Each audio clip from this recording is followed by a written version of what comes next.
Podcast में सभी सुनने वालों का स्वागत है। मैं हूँ शशि। और मैं हूं किरण। आज हम एक बहुत बड़े और कह सकते हैं जरूरी बदलाव पर विस्तार से बात करने वाले हैं। बिल्कुल।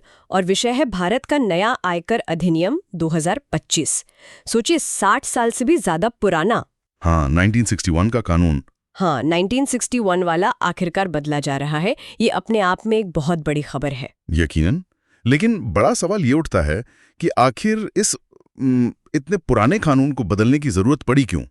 क्या ये नया वाला वाकई टैक्स भरने वालों की जिंदगी आसान करेगा, या ये सिर्फ एक दिखावा है? मतलब कहीं इसमें अपनी ही छुपी हुई पेचीदगियां तो नहीं है? सही बात है। और सबसे अहम, हम जैसे आम टैक्स पेयर्स पर, कारोबारियों पर, और आजकल जिनकी इतनी चर्चा है, स्टार्टअप्स। हाँ, उन स्टार्टअप्स पर इसका क्या असर पड़ेगा? कहीं ऐसा तो नहीं कि आसानी के नाम पर डिजिटल दुनिया में हम पर निगरानी बढ़ाई जा रही है? इन्हीं सब सवालों के जवाब आज हम खोजने की कोशिश करेंगे। और इस चर्चा को शुरू करने से पहले एक जरूरी बात याद दिला दें। हाँ बिल्कुल। ये जो बातचीत हम कर रहे हैं, ये केवल सूचना और जानकारी देने के लिए है। इसे किसी भी तरह की वित्तीय या निवेश सलाह ना समझें। सही। टैक्स से जुड़े किसी भी फैसले के लिए हमेशा किसी क्वालिफाइड प्रोफेशनल से ही सलाह लेनी चाहिए। बिल्कुल। तो चलिए शुरू करते हैं। जी। सबसे पहला और बुनियादी सवाल, आखिर 6 दशक मतलब 60 साल पुराने इस कानून को बदलने का मुख्य कारण क्या था? क्या सिर्फ इसलिए कि ये पुराना हो गया था? देखिए, पुराना होना तो एक पहलू है ही, लेकिन उससे ज्यादा जरूरी था इसका जटिल हो जाना। बहुत ज्यादा जटिल। अच्छा। हाँ, और कई बार तो अप्रासंगिक भी। पुराने कानून की भाषा इतनी क्लिष्ट थी कि आम आदमी तो छोड़िए, कई बार तो एक्सपर्ट्स को भी समझने में दिक्कत होती थी। और इतने संशोधन हो चुके थे उसमें कि वो एक पैचवर्क जैसा लगने लगा था। तो मुख्य उद्देश्य था सरलीकरण, आधुनिकीकरण। मतलब सिंप्लीफिकेशन। हाँ बिल्कुल। और टैक्स व्यवस्था को आज की जो डिजिटल इकॉनमी है उसके हिसाब से ढालना। यानी इसे आसान और आज के जमाने का बनाना। लेकिन ये बदलाव हुआ कैसे? क्या ये अचानक हो गया? मतलब सरकार ने बस एक दिन फैसला कर लिया? नहीं नहीं, ऐसा बिल्कुल नहीं था। इसकी एक पूरी प्रक्रिया चली है। फरवरी 2025 में ओरिजिनल बिल लोकसभा में पेश हुआ। ओके। उसी दिन उसे जांच के लिए एक सिलेक्ट कमेटी के पास भेजा गया। 31 सदस्यों की कमेटी थी। बीजेपी सांसद बैजयंत पांडा उसके अध्यक्ष थे। अच्छा, सिलेक्ट कमेटी। मैंने सुना है इन्होंने काफी डिटेल्ड काम किया इस पे। बहुत ज्यादा। कमेटी ने सिर्फ बंद कमरों में बैठकर रिपोर्ट नहीं बनाई। उन्होंने इंडस्ट्री के बड़े नामों से लेकर छोटे एमएसएमईज तक, चार्टर्ड अकाउंटेंट्स, वकील, एनजीओज, जाने माने अर्थशास्त्री, सिविल सोसाइटी ग्रुप्स, सबसे सलाह मशवरा किया। अच्छा, काफी व्यापक कंसल्टेशन हुआ मतलब। जी हाँ। करीब 4584 पन्नों की एक डिटेल्ड रिपोर्ट तैयार हुई, जिसमें लगभग 285 सिफारिशें थी। वाह, 285 सिफारिशें। मतलब हर पहलू को देखा गया होगा। बिल्कुल। और यही वजह है कि जब कमेटी ने 21 जुलाई को अपनी रिपोर्ट लोकसभा में पेश की, तो सरकार ने उनकी ज्यादातर सिफारिशें मान ली। ये तो अच्छी बात है। हाँ, साथ ही जो और स्टेक होल्डर से सुझाव मिले थे उन्हें भी शामिल किया गया।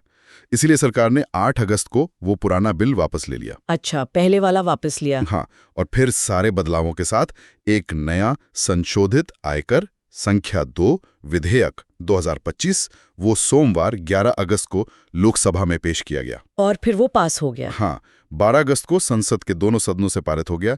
21 अगस्त को राष्ट्रपति की मंजूरी मिली और अब ये कानून बन चुका है। लेकिन लागू कब से होगा? ये लागू होगा 1 अप्रैल 2026 से। ठीक है। तो आपने सरलीकरण की बात की। क्या वाकई कानून छोटा और समझने में आसान हुआ है? क्योंकि सुनने में तो ये अभी भारी भरकम ही लगता है। नहीं, आकार में तो जबरदस्त कमी आई है। आप सोचिए, पुराने कानून में 819 धाराएं थी, सेक्शंस। 819? बाप रे। हाँ, नए में ये घटकर सिर्फ 536 रह गई हैं। अच्छा, काफी कम हो गई। और अध्याय यानी चैप्टर्स 47 से घटकर 23 हो गए हैं। और शब्दों की गिनती तो लगभग आधी। आधी? सच में? हाँ, करीब 5.12 लाख शब्दों से घटकर 2.6 लाख शब्द। लगभग आधा। ये तो वाकई बहुत बड़ा बदलाव है। लेकिन क्या सिर्फ छोटा होने से समझना आसान हो जाता है? कई बार छोटी चीजें ज्यादा उलझा देती हैं। नहीं, आप सही कह रही हैं। सिर्फ छोटा होना काफी नहीं है। समझने में आसानी के लिए भी कई कदम उठाए गए हैं। पहली बार कानून में 39 नई सारणियां मतलब टेबल्स और 40 नए सूत्र यानी फॉर्मूले जोड़े गए हैं। अच्छा, टेबल्स और फॉर्मूले? हाँ, ये जो जटिल गणनाएं होती हैं या कुछ प्रावधान होते हैं उन्हें समझने में मदद करेंगे। और एक बहुत ही प्रैक्टिकल बदलाव है शब्दावली में। पहले वो असेसमेंट ईयर और प्रीवियस ईयर होता था ना। हाँ, वो हमेशा कंफ्यूज करता था, कौन सा कमाई का साल, कौन सा टैक्स का साल। बिल्कुल, हर बार सोचना पड़ता था। अब इन सब की जगह एक सीधा सरल शब्द इस्तेमाल होगा, टैक्स ईयर, बस। Tax year? हाँ, टैक्स ईयर। जिस साल की आय पर टैक्स लग रहा है वही टैक्स ईयर। इससे काफी बहुत ज्यादा स्पष्टता आएगी। ये तो अच्छा किया। वाकई वो पुराना वाला चक्कर थोड़ा कंफ्यूजिंग था। चलिए, स्ट्रक्चर सरल हुआ, शब्दावली आसान हुई, ये तो अच्छी खबर है। लेकिन अब आके हैं उस सवाल पर जो हर किसी के मन में होगा, हमारी जेब पर क्या असर पड़ेगा? क्या टैक्स की दरें रेट्स वो बदली हैं? ये एक बहुत महत्वपूर्ण बिंदु है और इसे मैं एकदम साफ कर दूं। नए कानून में पर्सनल इनकम टैक्स और कॉर्पोरेट टैक्स की दरों में कोई भी बदलाव नहीं किया गया है। कोई बदलाव नहीं? जी नहीं। जो मौजूदा टैक्स स्लैब और दरें थीं वो फिलहाल वैसी ही रहेंगी। अच्छा, टैक्स उतना ही देना पड़ेगा जितना पहले देते थे, कम से कम रेट्स के हिसाब से तो। हाँ, रेट्स के लिहाज से कोई सीधा असर नहीं है। और सिर्फ रेट्स ही नहीं, ज्यादातर जो मुख्य परिभाषाएं हैं, जैसे इनकम क्या है, कैपिटल गेन क्या है, अपराधों और दंड पेनल्टी से जुड़े प्रावधान, और टैक्स एडमिनिस्ट्रेशन का जो पूरा ढांचा है, इनकम टैक्स ऑफिसर, कमिश्नर वगैरह, उसे भी काफी हद तक वैसा ही रखा गया है। अच्छा, तो बेसिक स्ट्रक्चर वही है। हाँ, इसीलिए इसे एकदम ही नया कानून समझने के बजाय ये कहना शायद ज्यादा सही होगा, ये पुराने 1961 वाले कानून का ही एक साफ सुथरा, सरल और अपडेटेड वर्जन है। तो फिर आम टैक्स पेयर के लिए ध्यान देने लायक प्रैक्टिकल बदलाव क्या है? क्या कोई ऐसी राहत है जिससे थोड़ी आसानी हो? हाँ, कुछ जरूर है। एक बड़ी राहत है टीडीएस रिफंड को लेकर। TDS refund? उसमें क्या? कई बार ऐसा होता है कि लोग किसी वास्तविक वजह से, जैसे कोई बीमारी हो गई या कोई पारिवारिक इमरजेंसी आ गई, हाँ, अपना इनकम टैक्स रिटर्न यानी आईटीआर तय समय सीमा के अंदर फाइल नहीं कर पाते। हाँ, ये तो होता है, बहुत कॉमन है। बिल्कुल।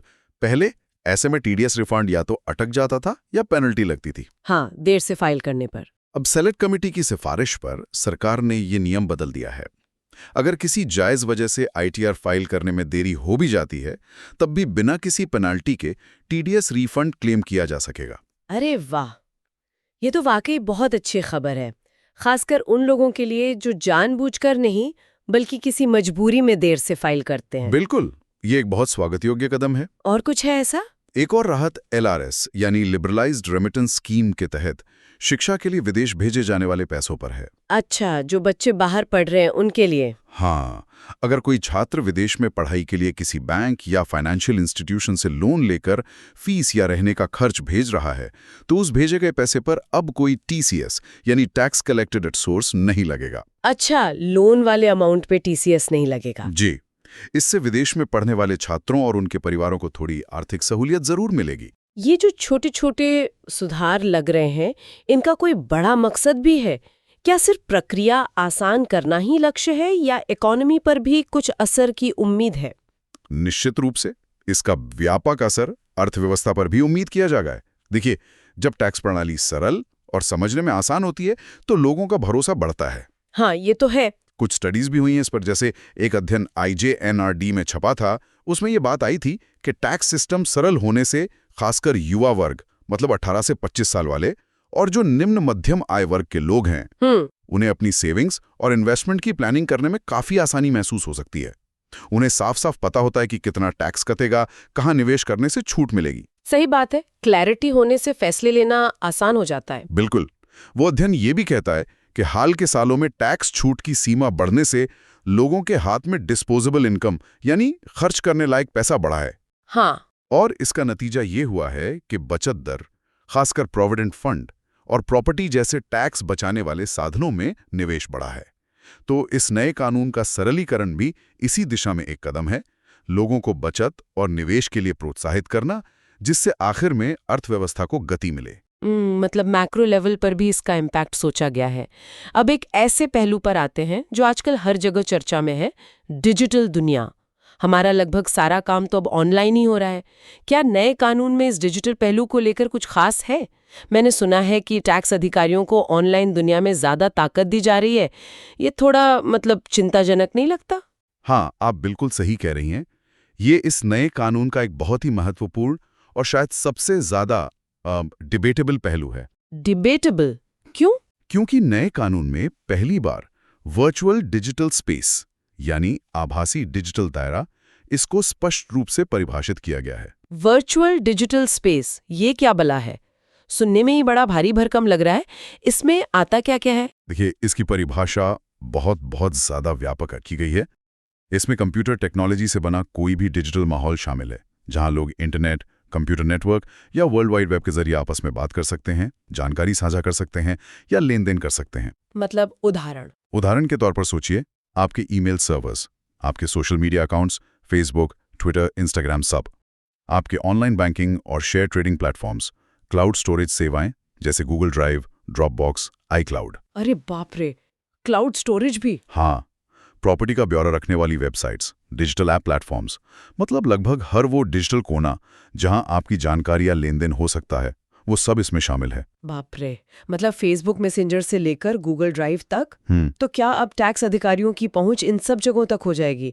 ये तो प्राइवेसी के लिए बड़ा खतरा नहीं है? देखिए, कानून के प्रावधान तो यही कहते हैं, जो सर्च और सीजर की कार्रवाई होती है, यानी तलाशी और जब्ती, हाँ। उस दौरान टैक्स अधिकारियों को इन वर्चुअल डिजिटल स्पेसेस तक सीधी पहुंच बनाने का अधिकार दिया गया है।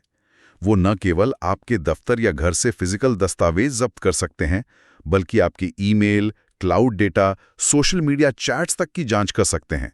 लेकिन इसके लिए तो पासवर्ड वगैरह की जरूरत होगी। क्या वे उसे भी तोड़ सकते हैं या मांग सकते हैं? नए प्रावधान अधिकारियों को जरूरत पड़ने पर एक्सेस कोड जैसे पासवर्ड या पिन को ओवरराइड करने और डेटा तक पहुंचने का अधिकार देते हैं। ओवरराइड करने का? हाँ, वे इसके लिए फॉरेंसिक आईटी विशेषज्ञों की मदद भी ले सकते हैं। सरकार का कहना है कि इसका उद्देश्य डिजिटल माध्यमों का इस्तेमाल करके जो टैक्स चोरी होती है उसे पकड़ना और रोकना है, जो आजकल काफी बढ़ गई है। उद्देश्य तो ठीक है, लेकिन ये अधिकार तो बहुत ज्यादा लगते हैं। मतलब एक तरफ आप कह रहे हैं कानून सरल कर रहे हैं, दूसरी तरफ निगरानी इतनी सख्त, ये कैसा तालमेल है? यही विरोधाभास कई विशेषज्ञ भी उठा रहे हैं। उनका मानना है कि जहां बाकी कानून को सरल और सुगम बनाने पर जोर है, वहीं तलाशी और जब्ती से जुड़े ये प्रावधान खासकर डिजिटल दायरे के संदर्भ में उतने ही कड़े रखे गए हैं या शायद उनकी पहुंच और भी ज्यादा व्यापक कर दी गई है। तो भविष्य में यह देखना होगा कि इन अधिकारों का इस्तेमाल कितनी सावधानी और जिम्मेदारी से किया जाता है और टैक्स चोरी रोकने और नागरिक की निजता की रक्षा के बीच वो संतुलन कैसे साधा जाता है। इस पे तो लगता है आगे और बहस होगी। बिल्कुल, इस पर निश्चित रूप से और स्पष्टीकरण और शायद जुडिशियल रिव्यू की भी जरूरत पड़ सकती है। चलिए अब जरा कारोबारियों और खासकर देश के भविष्य कहे जाने वाले स्टार्टअप्स की बात करते हैं।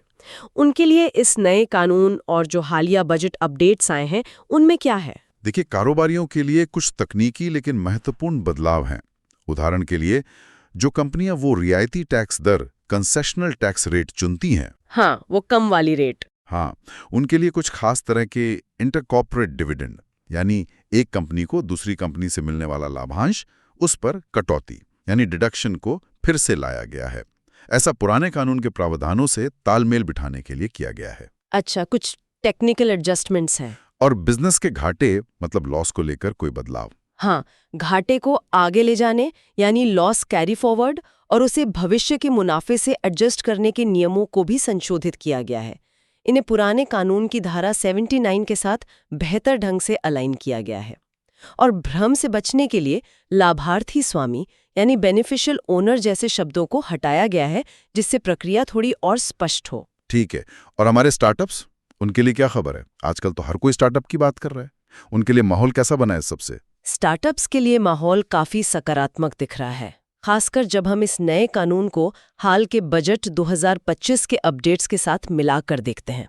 अच्छा, क्या है वो अपडेट्स? सबसे बड़ी और शायद सबसे उत्साहजनक बात आयकर अधिनियम की धारा 80 IAC के तहत मिलने वाली टैक्स छूट से जुड़ी है। हाँ, वो वाली जिसमें स्टार्टअप को अपने शुरुआती सालों में 3 साल तक 100% मुनाफे पर टैक्स छूट मिलती है। बिल्कुल भाई, पहले ये छूट सिर्फ उन स्टार्टअप्स के लिए थी जो 31 मार्च 2025 तक रजिस्टर होते। हाँ, ये डेडलाइन थी। अब इस समय सीमा को पूरे 5 साल और बढ़ा दिया गया है। 5 साल मतलब 2030 तक? जी हाँ, यानी अब 1 अप्रैल 2030 तक रजिस्टर होने वाले जो एलिजिबल स्टार्टअप्स हैं, वो भी अपनी स्थापना के पहले 10 सालों में से किन्हीं भी लगातार 3 वर्षों के लिए अपने मुनाफे पर 100% टैक्स छूट का दावा कर सकेंगे। 5 साल का एक्सटेंशन, ये तो बहुत बड़ा बूस्ट है। लेकिन इसके लिए एलिजिबल कौन है? क्या हर स्टार्टअप को ये छूट मिलेगी? नहीं, इसके लिए 2 मुख्य शर्तें हैं। पहली, स्टार्टअप का DPIIT यानी department for promotion of industry and internal trade से मान्यता प्राप्त होना जरूरी है। अच्छा, DPIIT रिकग्निशन। और दूसरा, उसे इस टैक्स छूट के लिए एक इंटर मिनिस्टीरियल बोर्ड IMB से विशेष अप्रूवल लेना होता है। ये IMB स्टार्टअप के इनोवेशन लेवल, उसके बिजनेस मॉडल की स्केलेबिलिटी और इकोनॉमी में उसके योगदान का मूल्यांकन करता है। समझ गए। और वो एंजल टैक्स, उसका क्या हुआ? उसे लेकर तो स्टार्टअप्स हमेशा ही परेशान रहते थे, फंड जुटाने में बहुत दिक्कत आती थी। ये शायद स्टार्टअप इकोसिस्टम के लिए इस पूरे पैकेज की सबसे बड़ी खुशखबरी है। अच्छा, क्या हुआ है? बजट 2025 के अपडेट्स के अनुसार DPIIT से मान्यता प्राप्त स्टार्टअप्स के लिए एंजल टैक्स यानी आयकर अधिनियम की धारा 56(2) VIB के प्रावधानों को प्रभावी रूप से खत्म कर दिया गया है। अरे वाह, एंजल टैक्स खत्म? सच में? ये तो वाकई बहुत बड़ी राहत है। निवेशक और फाउंडर दोनों सालों से इसकी मांग कर रहे थे। बिल्कुल। क्या ये छूट विदेशी निवेशकों से मिले पैसे पर भी लागू होगी? क्योंकि वो भी एक बड़ा मुद्दा था। हाँ, ये एक और अच्छी बात है। ये छूट घरेलू यानी रेजिडेंट और विदेशी यानी नॉन रेजिडेंट दोनों तरह के निवेशकों से मिले निवेश पर लागू होगी। अच्छा। पहले क्या होता था कि अगर कोई स्टार्टअप अपने शेयरों को फेयर मार्केट वैल्यू से ज्यादा कीमत पर बेचता था, तो उस एक्स्ट्रा अमाउंट पर स्टार्टअप को इनकम टैक्स देना पड़ता था। हाँ, इनकम फ्रॉम अदर सोर्सेज मानकर। बिल्कुल। इससे फंड जुटाना मुश्किल होता था और वैल्यूएशन को लेकर अक्सर विवाद होते थे। अब इस टैक्स के हटने से स्टार्टअप्स बिना टैक्स की चिंता के बेहतर वैल्यूएशन पर फंड जुटा पाएंगे और निवेशक भी आसानी से निवेश कर सकेंगे। ये तो गेम चेंजर हो सकता है स्टार्टअप फंडिंग के लिए। वाकई, क्या स्टार्टअप्स के लिए कोई और भी महत्वपूर्ण राहत है? एक और महत्वपूर्ण राहत है घाटे को आगे ले जाने से संबंधित। धारा 79 में आमतौर पर नियम यह है कि अगर किसी कंपनी के मालिकाना हक या शेयर होल्डिंग पैटर्न में बड़ा बदलाव होता है, मतलब 51% से ज्यादा, हाँ, ओनरशिप चेंज, तो वो कंपनी अपने पुराने बिजनेस घाटे को आगे ले जाकर भविष्य के मुनाफे से एडजस्ट नहीं कर सकती। अच्छा। लेकिन DPIIT से मान्यता प्राप्त स्टार्टअप्स को इस सख्त नियम से छूट दी गई है। मतलब अगर फंडिंग के नए राउंड आते हैं या किसी और वजह से उनकी शेयर होल्डिंग बदल भी जाती है, तब भी वो अपने पिछले घाटे को आगे ले जा सकेंगे। अरे वाह, ये भी बहुत प्रैक्टिकल राहत है जी। इससे उन्हें फाइनेंशियल स्टेबिलिटी और ग्रोथ के लिए ज्यादा फ्लेक्सिबिलिटी मिलेगी। चलिए, तो इस पूरी काफी विस्तृत चर्चा को अब समेटने की कोशिश करते हैं। तो मुख्य बात यह है कि 60 साल पुराना इनकम टैक्स कानून अब इतिहास बन गया है। जी बिल्कुल। और उसकी जगह नया आयकर अधिनियम 2025 आ गया है, जो 1 अप्रैल 2026 से लागू होगा। और इसका बड़ा लक्ष्य है सरलीकरण और आधुनिकीकरण। बिल्कुल। अगर मुख्य बातें याद रखनी हो, मतलब टेकअवेज, तो वो ये हैं। पहली, सबसे राहत की बात कि पर्सनल और कॉर्पोरेट टैक्स की दरों में कोई बदलाव नहीं है। हाँ, ये जरूरी है। हाँ। दूसरी, असेसमेंट ईयर, प्रीवियस ईयर जैसे कंफ्यूजिंग शब्दों की जगह अब सीधा टैक्स ईयर इस्तेमाल होगा। तीसरी, देर से ITR फाइल करने पर भी अगर वजह जायज है तो बिना पेनल्टी के TDS रिफंड मिल सकेगा। हो। चौथी, और ये ध्यान देने वाली बात है, डिजिटल दुनिया में टैक्स अधिकारियों की तलाशी और जब्ती की शक्तियां बढ़ी हैं, जिसमें वो वर्चुअल डिजिटल स्पेस की व्यापक परिभाषा शामिल है। हाँ, इस पर नजर रखनी होगी। और पांचवी, स्टार्टअप्स के लिए अच्छी खबरें हैं। धारा 80 IAC टैक्स छूट की मियाद 2030 तक बढ़ गई है। और सबसे बड़ी राहत एंजल टैक्स से मिली है, जो कि प्रभावी रूप से खत्म हो गया है DPIIT स्टार्टअप्स के लिए। तो कुल मिलाकर तस्वीर ये उभरती है कि कानून ऊपरी तौर पर सरल हुआ है, टैक्स भरने वालों के लिए कुछ प्रक्रियात्मक राहतें भी हैं, लेकिन दूसरी तरफ डिजिटल निगरानी का दायरा बढ़ गया है। ये निश्चित रूप से एक ऐसा पहलू है जिस पर सभी को ध्यान देना होगा। और यहीं से भविष्य के लिए एक अहम सवाल खड़ा होता है कि टैक्स कंप्लायंस को आसान बनाने और डिजिटल क्षेत्र में प्रभावी निगरानी रखने के बीच वो सही संतुलन, वो बैलेंस कैसे साधा जाएगा। हाँ, ये संतुलन साधना बहुत जरूरी होगा। कानून का मकसद टैक्स चोरी रोकना जरूर है, लेकिन ये भी सुनिश्चित करना होगा कि इन बढ़ी हुई शक्तियों का दुरुपयोग ना हो और जो ईमानदार टैक्सपेयर हैं उनकी प्राइवेसी का हनन ना हो। इस संतुलन का वास्तविक रूप आने वाले समय में कैसा होगा, ये देखना वाकई दिलचस्प और महत्वपूर्ण होगा। इसी विचार के साथ आज की इस गहन चर्चा को यहीं विराम देते हैं। उम्मीद है कि नए आयकर कानून का यह विश्लेषण सुनने वालों के लिए उपयोगी रहा होगा। अगर आप ऐसे ही जटिल विषयों पर और गहरी संतुलित चर्चा सुनना चाहते हैं तो पॉडिस्तान की YouTube चैनल को सब्सक्राइब करना ना भूलें। बिल्कुल। और हाँ, आप किन विषयों पर ऐसी चर्चा सुनना चाहेंगे, हमें नीचे कमेंट्स में जरूर बताएं। अगली बार फिर मुलाकात होगी एक नए विषय के साथ। तब तक के लिए इजाजत दीजिए।